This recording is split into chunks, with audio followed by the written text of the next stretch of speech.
전형준비 노하우. 명지대학교 전자공학과 21학번. 이것저것 다양하게 시도해보자. 안녕하세요. 저는 명지대학교 전자공학과 21학번 신입생입니다. 저는 1학년부터 공대 진학을 목표로 일반계 고등학교에서 진학 준비를 해왔고 6개의 수시 원서에서 4개의 원서를 학생부 종합 전형으로 기계공학과에 1개의 원서를 교과 면접 전형으로 전자공학과에 지원하여 제가 꿈꾸던 공대에 진학했습니다. 제가 공대에 입학하기까지의 과정을 나누며 자신의 진로에 대해 다시 한번 고민해보는 시간을 가지시면 좋겠습니다. 1. 자신의 방향성 정하기. 고등학교에 입학한다고 해서 바로 자신이 어떤 분야를 좋아하고 어떤 분야로 진학해야겠다고 저절로 알게 되는 것은 아닙니다. 그래서 이것저것 다양하게 경험해보고 그 중에서 자신과 가장 잘 맞는 분야를 선택하는 것이 중요합니다.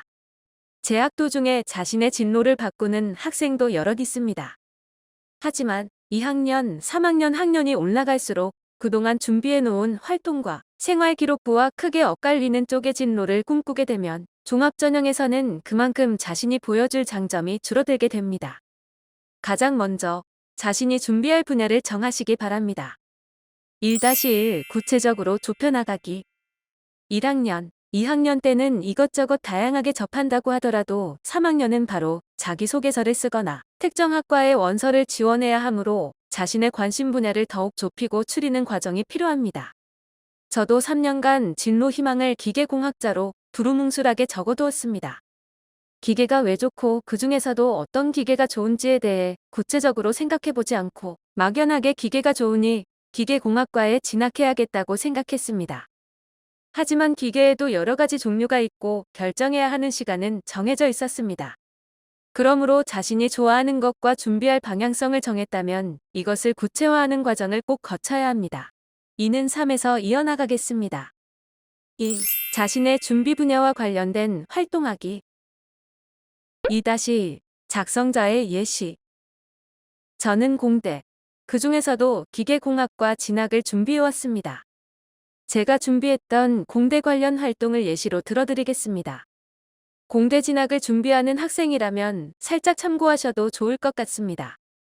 제가 진행한 활동에서 중요한 부분은 앞서 말씀드린 바와 같이 활동이 이어지는 것입니다. 저는 1학년 때부터 꾸준히 컴퓨터와 3D 프린터에 관련한 활동을 진행해왔고 3학년 때 이를 이용하여 아두이노를 통해 자동차 비마기 제어 활동을 진행하여 최종 성과물을 만들었습니다. 특히 3학년은 공부만 해도 바쁜 시기이지만 이런 활동을 하나 해두신다면 면접이나 자기소개서를 작성할 때 아주 큰 메리트가 될 것입니다. 2-2 준비 분야에 제대로 준비하기. 제대로 학생부 종합전형을 준비하고 있다면 필수적인 부분이 독서, 봉사, 수상입니다. 저는 사실 이 3가지가 제대로 준비되어 있지 않았습니다. 2학년 때까지도 독서는 수행평가 도서나 제 전공과는 크게 연관이 없는 문학 분야의 독서 기록이 대부분이었습니다. 봉사활동도 다들 꾸준히 하면 좋다고 했지만 저는 꾸준히 봉사하지 않았고 봉사활동 시간도 3년간 80시간을 조금 넘는 정도였습니다. 수상은 1학년 때 받은 5개 정도의 상이 전부였습니다. 이 글을 읽는 여러분에게 아직 시간이 있다면 조금이라도 이 3가지를 준비하라는 말을 꼭 해드리고 싶습니다.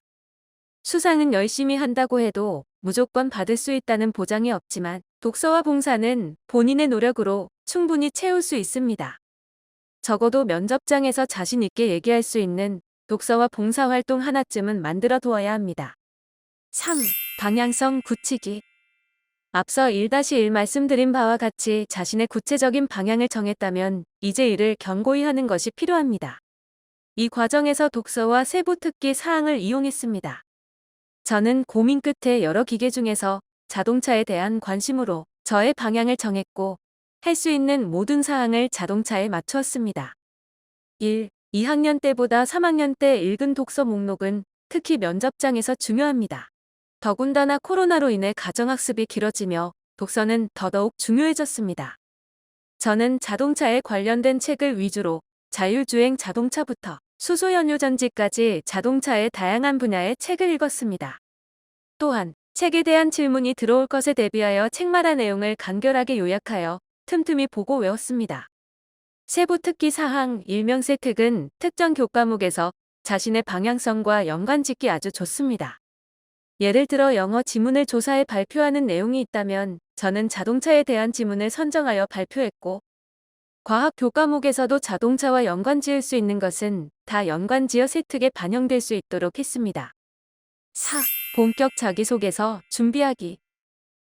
자기소개서는 학교에 다니며 준비했던 3년간의 활동을 종합하여 오직 글로써 자신의 매력을 어필하는 시간입니다. 자기소개서를 얼마나 매력적으로 작성했느냐에 따라 자신의 내신보다 높은 점수대의 학교도 도전해 볼 만하고, 혹은 자신의 내신 점수대보다 낮은 학교에 불합격할 수도 있습니다. 자기소개서를 쓰기 위해서는 우선 자신의 생활 기록부를 보고 어떤 활동이 자신의 전공과 가장 관련이 있고 해당 질문에서 좋은 답변이 될지를 고려해야 합니다.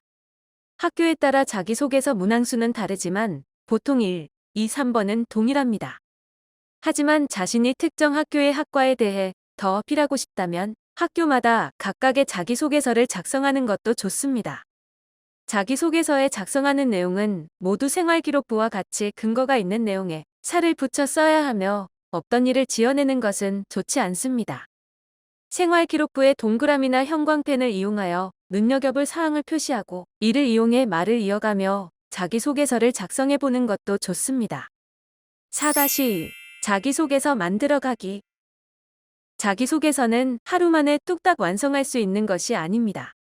최종 제출일 전까지 어휘가 이상한 부분은 없는지, 이 내용이 최선인지, 맞춤법이 틀린 곳은 없는지 보고 또 보며 신중을 기해야 합니다.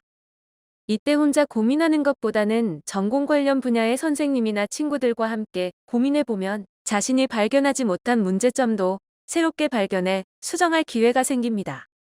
5. 면접 준비하기.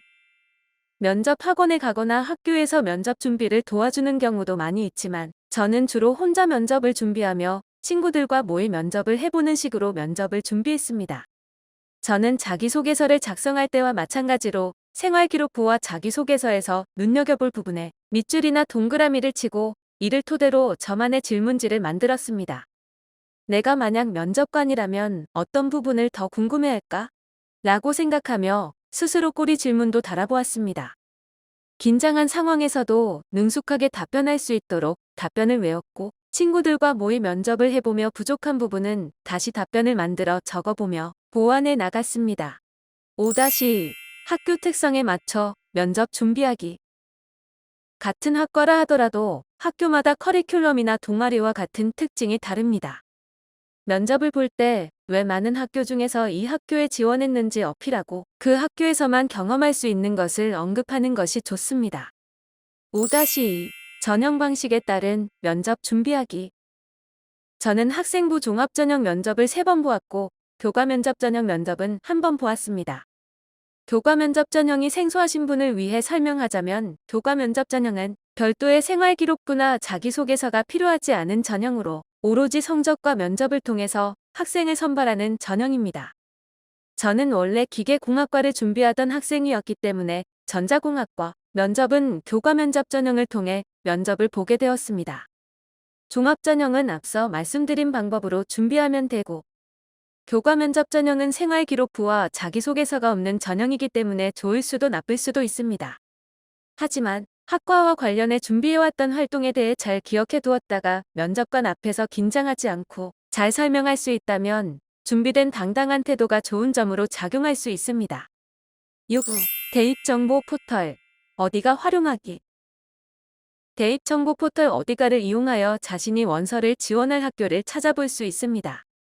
자신의 내신을 알고 있더라도 자신의 내신으로 어느 정도 학교에 지원할 수 있는지 아무런 자료 없이 파악할 수는 없습니다. 그때 이용할 수 있는 것이 바로 어디가입니다. 어디가에 3학년 1학기까지의 내신 성적을 입력해두면 성적 분석의 대학별 성적 분석 페이지를 이용하여 해당 학교의 내신 산출 기준으로 자신의 내신이 몇 점인지, 기존 합격자 선배들의 내신 점수대는 어느 정도인지를 한눈에 파악할 수 있습니다. 또한 입시를 준비하는 동안 생긴 고민이나 궁금증을 대입 상담 페이지를 이용하여 해결할 수 있습니다. 저도 수험생 시절 입시에 대한 고민으로 온라인 대입 상담을 이용해 본 경험이 있습니다. 답변도 보통 하루 안에 돌아오고 궁금한 점에 추가적인 자료까지 자세하게 알려줍니다. 전화로도 상담할 수 있으니 입시에 대한 궁금증이 있다면 바로 어디가 대입 상담을 이용하면 좋겠습니다. 이 외에도 어디가는 자신의 관심 대학을 설정해 두고 한눈에 볼 수 있고 대학별 입시 정보도 알려주는 등 입시에 참고하면 좋을 부분이 많이 있으니 둘러보시고 필요한 정보를 많이 얻어 가시기 바랍니다.